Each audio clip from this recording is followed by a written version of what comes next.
বিসমিল্লাহির রহমানির রহিম। আমাদের জামালপুর জেলার ইসলামপুর উপজেলা 50 শয্যা বিশিষ্ট হাসপাতালের শিশু ওয়ার্ড অথবা শিশুদের চিকিৎসা নেওয়ার জন্য যেখানে স্লিপ দেওয়া হয় সেখানের কিছু চিত্র এবং দোতলার শিশু সেবার কিছু চিত্র আপনাদের সম্মুখে আমি তুলে ধরছি। আশা করি সবাই দেখবেন, ভালো লাগবে এবং আপনার মতামত জানাবেন।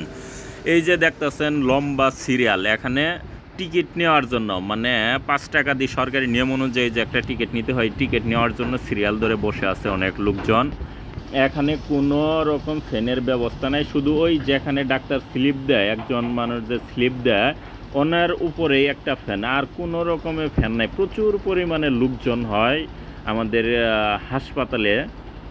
এই হাসপাতালটাতে আপনার আমি সাউন্ডটা অফ করে দিছি, ভিডিও করার সময় যে সাউন্ডটা অফ করে দিছি। অফ না করলে আপনারা দেখতে পারতেন কত বাচ্চা পোলাপানের কান্দনের আওয়াজ, কি যে পরিমাণ কান্দিতেছে।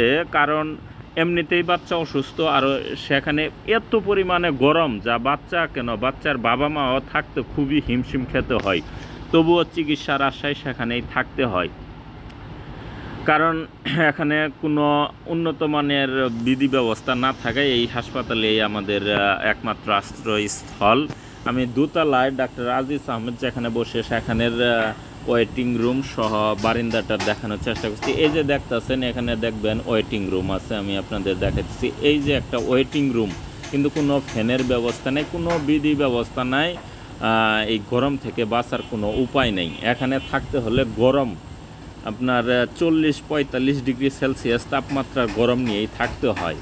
একজন বাচ্চা অসুস্থ, তার মধ্যে গরমে এত পরিমাণ যদি গরম থাকে তাহলে তো বাচ্চা আরও অসুস্থ হয়ে পড়বে।